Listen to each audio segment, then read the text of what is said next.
नमस्कार सम्पूर्ण मेरा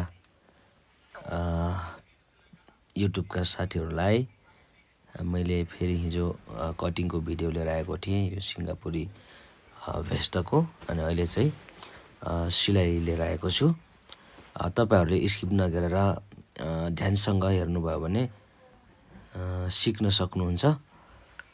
यो चाहिँ स्टार्टिङमा चाहिँ यो चाहिँ सुरुमा मैले सेम कुर्तीको हिसाबले जसरी हामी कुर्ता सिलाउँछौँ सेम त्यही तरिकाले चाहिँ मैले यसको गला बनाउँछु अनि त्यसपछि तपाईहरु हेर्न सक्नुहुन्छ। अनि यसमा मैले फर्काएर यसलाई भित्रपट्टिबाट चाहिँ मैले लक गर्दै छु, हेर्न सक्नुहुन्छ। अनि मेरो यो भिडियोलाई लाइक शेयर सब्स्क्राइब अनि कमेन्ट गरिदिनुहोस् कृपया। सबै जतिजनाले मेरो भिडियोलाई हेर्दै हुनुहुन्छ मेरो भिडियोलाई कमेन्ट लाइक शेयर अनि सब्स्क्राइब गरिदिनुहोस्।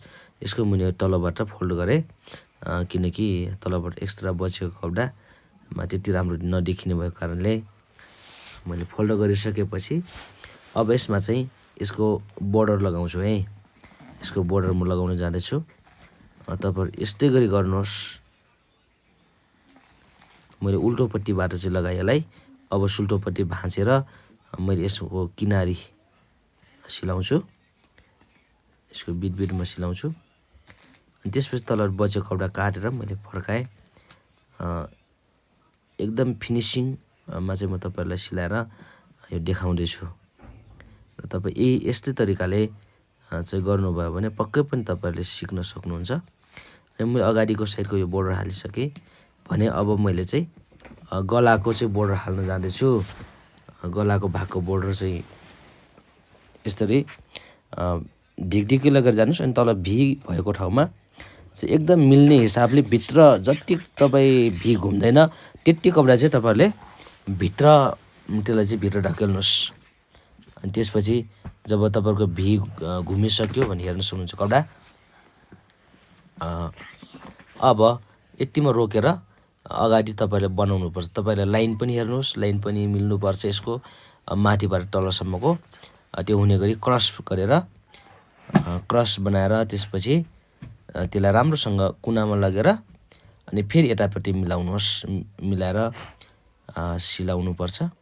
अनि जस्तो हामीले यताबाट बनायो त्यस्तै उतापट्टिबाट बनाएर यता बचेको कपडालाई चाहिँ हामीले भाँचेर सिलाउँदै छौँ। यता हेर्नुस् है, एकदमै ध्यान दिएर यसलाई हेर्नुस् अनि तपाईहरु सिक्न सक्नुहुन्छ। र यही प्रकारले अर्को पनि तयार गर्नुस् र मैले तयार गरेर तपाईलाई देखाएको छु।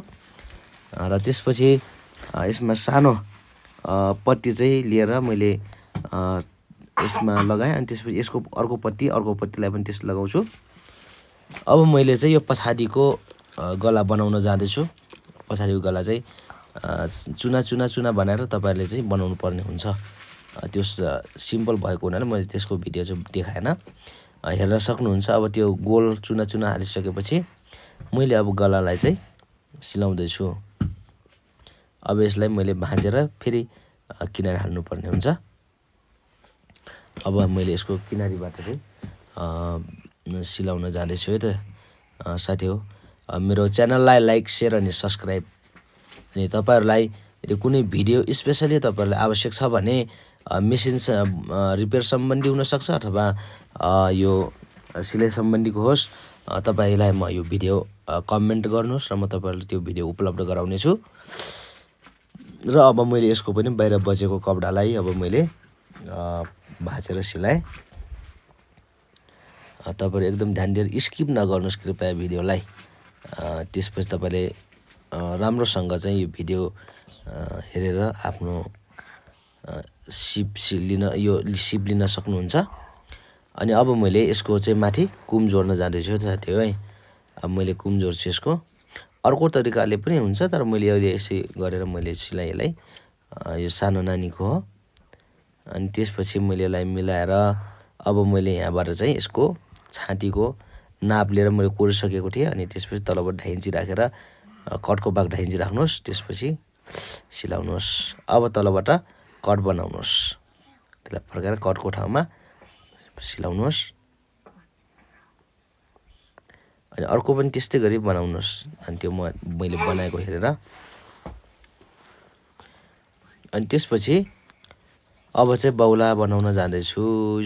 सबै बचेको कपडालाई फर्काउनुहोस्। अनि हुन त हामी सिलाइरहेकै मान्छेलाई खासै त्यति ठुलो कुरा त रहेन, तैपनि बाउला सेम कुर्ताकै जस्तै गरेर तल काखीको भाग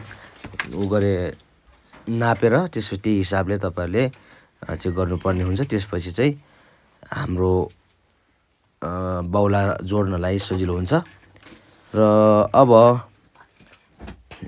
अब मैले यहाँ बाउला जोड्न जान्छु। बाउला कुर्ता जस्तै हो, सेम त्यस्तै गरी जोड्नुहोस्। त्यसपछि तपाईँलाई सजिलै हुन्छ। र जतिजनाले मेरो भिडियोलाई हेर्नुभयो, तपाईँहरू मन पराउनुहुन्छ, तपाईँहरूलाई एकदमै धन्यवाद दिन्छु। र अझै यस्तै धेरै भिडियोहरू म यसको अझै धेरै भिडियोहरू अझै यस्तै सिपमूलक भिडियोहरू म यसमा अपलोड गर्नेछु। र कृपया ती भिडियोहरू अझै तपाईँहरू हेर्न इच्छा छ भने तपाईँहरूले चाहिँ मेरो यो च्यानललाई चाहिँ सेयर, सब्सक्राइब, लाइक, कमेन्ट गर्नुपर्ने हुन्छ। त्यसपछि तपाईँको स्क्रिनमा चाहिँ मेरो भिडियो आउने गर्छ जब तपाईँले मेरो च्यानललाई सब्सक्राइब गर्नुहुन्छ। धन्यवाद सम्पूर्णलाई।